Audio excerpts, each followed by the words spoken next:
हाँ जी भी dear student तुहाडा सब दा साडे यूट्यूब चैनल के उपर स्वागत है।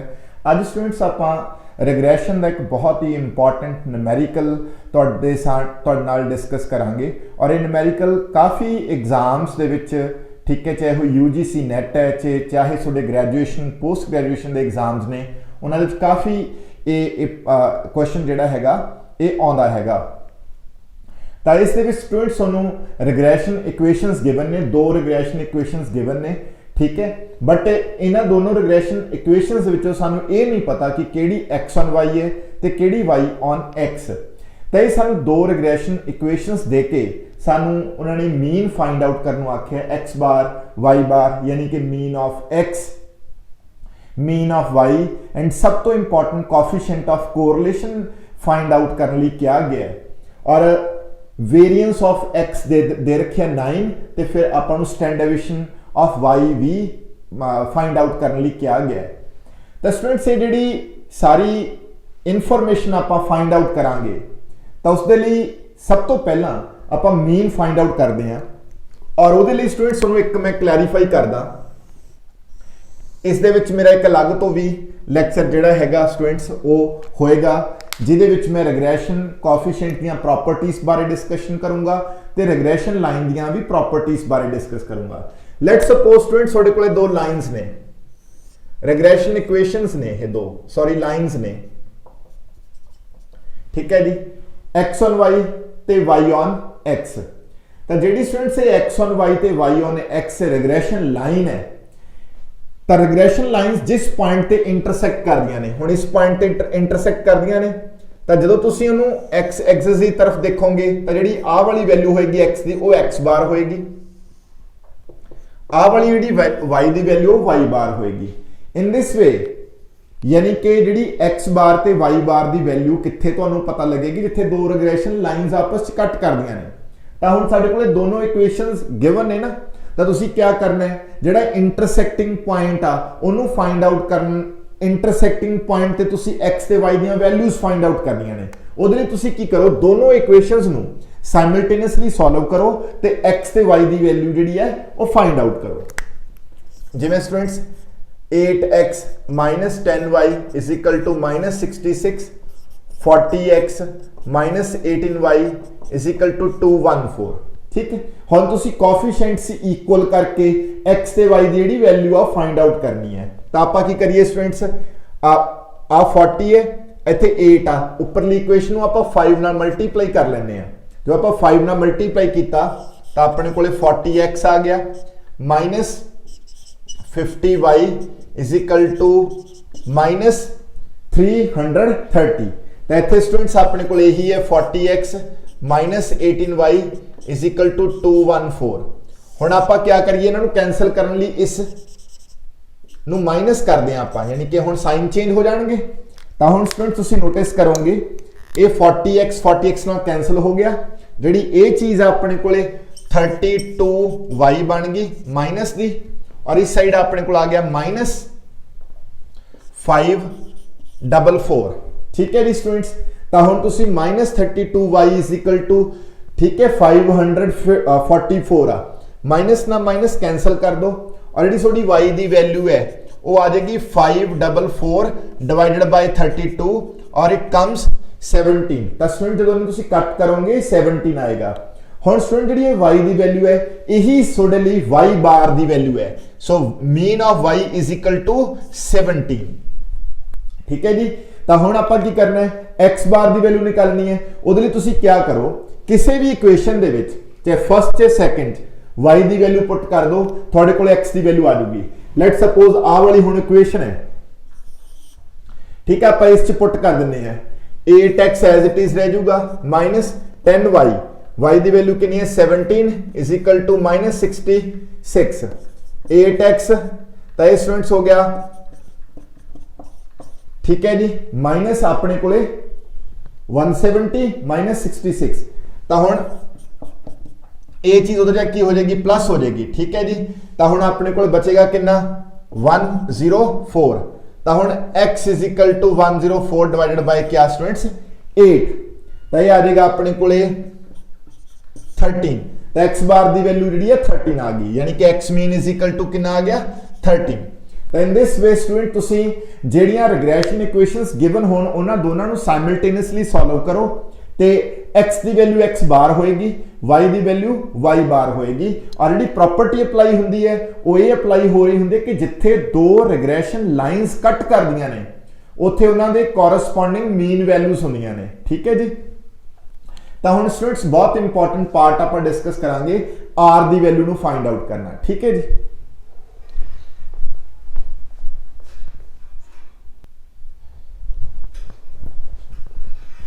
हाँ जी भी स्टूडेंट्स r ਦੀ ਵੈਲਿਊ ਨੂੰ ਫਾਈਂਡ ਆਊਟ ਕਰਨ ਲਈ ਆਪਾਂ ਕੀ ਕਰਾਂਗੇ, ਜਿਹੜੀਆਂ ਦੋਨੋਂ ਰਿਗਰੈਸ਼ਨ ਇਕੁਏਸ਼ਨਸ ਆ ਇਹਨਾਂ ਚੋਂ ਹੁਣ ਆਪਾਂ ਨੂੰ ਇਹ ਨਹੀਂ ਪਤਾ ਕਿ ਕਿਹੜੀ x on y ਹੈ ਔਰ ਕਿਹੜੀ y on x ਆ, ਇਸ ਕਰਕੇ ਆਪਾਂ ਨੂੰ ਸਪੋਜ਼ ਕਰਨਾ ਪਊਗਾ।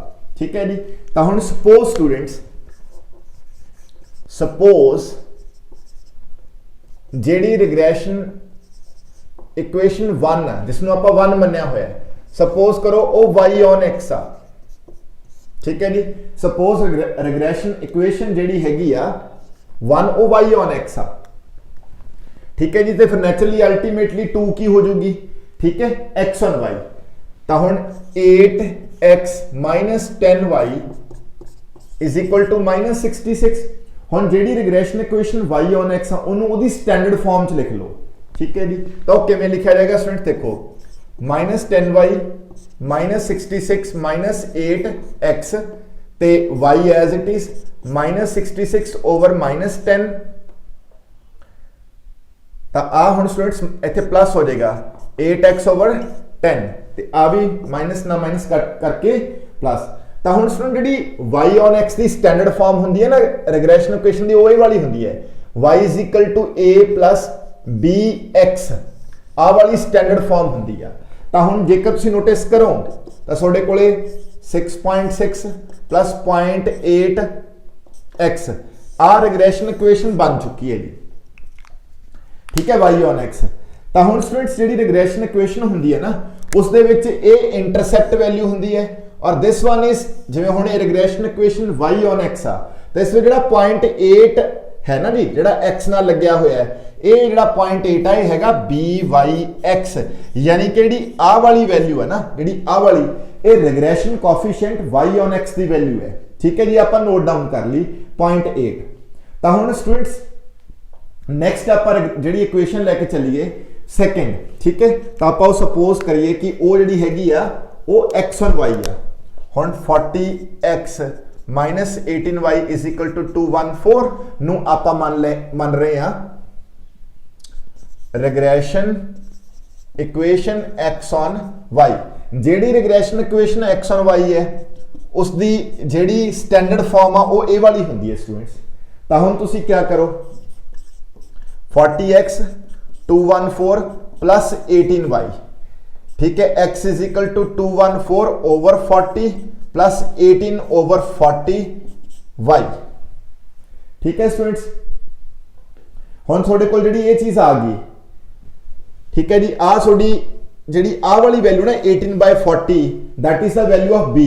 तो b का मतलब होंगे regression coefficient x on y। ठीक है जी, क्योंकि ये regression equation x on y है इट मीन जी ये वैल्यू है रिग्रेशन कोएफिशिएंट। ठीक है जी, x on y की वैल्यू आ गई। तो हुण स्टूडेंट्स अपने को दोनों रिग्रेशन कोएफिशिएंट जिहड़े आ वो आ चुके हैं। ठीक है जी, इत्थे स्टूडेंट्स एक इंपॉर्टेंट चीज नोटिस करनी है कि जदों मैं रिग्रेशन कोएफिशिएंट्स फाइंड आउट कीते तो मैं सपोज करके फाइंड आउट कीते।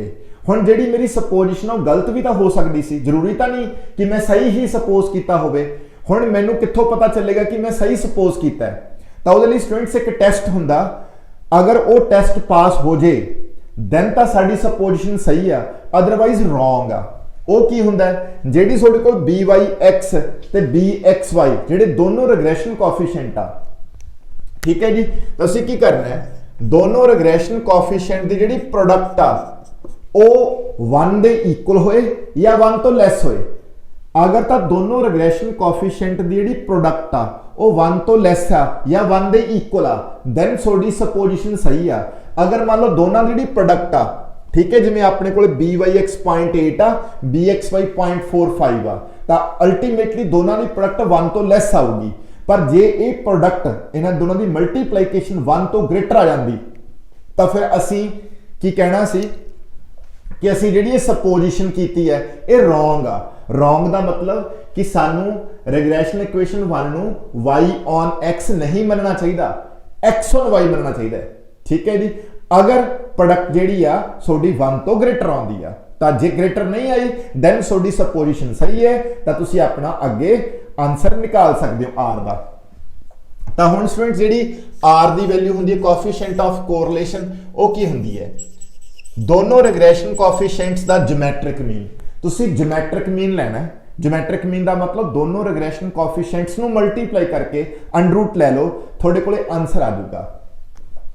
तो हुण स्टूडेंट्स जब तुसी दोनों नू मल्टीप्लाई करोगे, ठीक है जी, 0.45 इंटू 0.8 मल्टीप्लाई करके जो इन्हां दी सोल्यूशन करोगे अंडर रूट लाओगे, थोड़े कोल दा आंसर आएगा दैट इज 0.6। ठीक है जी, तो हुण स्टूडेंट साडे कोले आर दी वैल्यू आ गई, ठीक है जी, प्लस दी 0.6। ठीक है, तो हुण एक चीज दसनी स्टूडेंट बड़ी इंपॉर्टेंट आ, आर नेगेटिव भी हो सकती है पॉजिटिव भी हो सकती है। कोएफिशिएंट ऑफ कोरिलेशन पॉजिटिव होएगी या नेगेटिव होएगी, ये इस गल ते डिपेंड करेगा कि जेडे सोडे रिग्रेशन कोएफिशिएंट्स ने उन्हां दोनों दे साइन की है। और एक चीज होर क्लैरिफाई कर दी स्टूडेंट्स कि जेडे रिग्रेशन कोएफिशिएंट्स ने दोनों जेडे साइन ने वो सेम रहने चाहिए आ, दोनों या तो पॉजिटिव होंगे या नेगेटिव होंगे। ये नहीं होगा कि एक पॉजिटिव आ गया एक नेगेटिव आ गया, वो इनकंसिस्टेंट होगा। ठीक है जी, साडे दोनों रिग्रेशन कोएफिशिएंट पॉजिटिव सी, इस करके साडा कोएफिशिएंट ऑफ कोरिलेशन भी पॉजिटिव आ।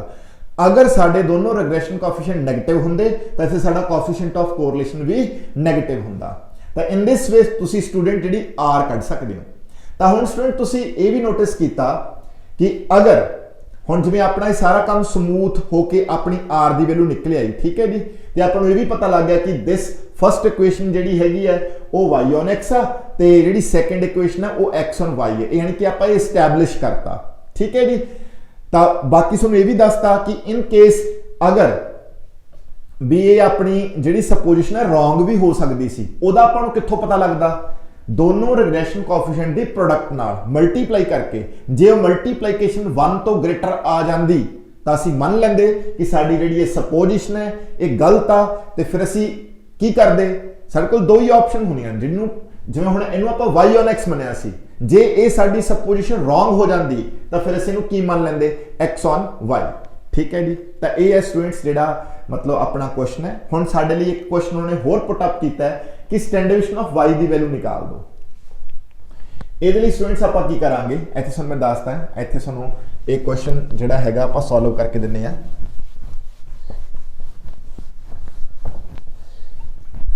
ਤਾਂ ਇਹਦੇ ਲਈ स्टूडेंट्स ਬਿਲਕੁਲ ਸਿੰਪਲ ਆ। ਦੇਖੋ ਆਪਣੇ ਕੋਲੇ ਦੋਨੋਂ ਹੀ ਰਿਗਰੈਸ਼ਨ ਕੋਐਫੀਸ਼ੀਐਂਟ ਹੈਗੇ ਆ, xy ਵੀ ਹੈਗਾ ਤੇ byx ਵੀ ਆ। ਤਾਂ ਇਹਨੂੰ स्टूडेंट्स ਐਵੇਂ ਪੜਨਾ ਹੁੰਦਾ y on x, yx means y on x, regression coefficient y on x, आ हुंदा regression coefficient x on y। ठीक है, अपने को दोनों की वैल्यू हैगी आ। हुण मैं सुन एक रिलेशनशिप दसूंगा जेड़ा आ रिलेशनशिप हुंदा स्टूडेंट्स। ठीक है जी,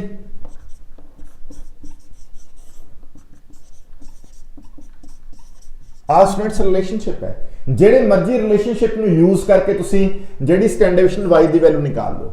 जेड़ा साडा वेरिएंस ऑफ x 9 आ, तो बेसिकली इहदा अंडर रूट लेके साडे कोल स्टैंडर्ड डेविएशन ऑफ x कितना आ जाऊगा 3 आ जाऊगा, क्योंकि जेड़ा वेरिएंस हुंदा वो स्टैंडर्ड डेविएशन दा स्क्वायर हुंदा। जे आपां वेरिएंस दा अंडर रूट लै लईए साडे कोल स्टैंडर्ड डेविएशन आ जाऊगा।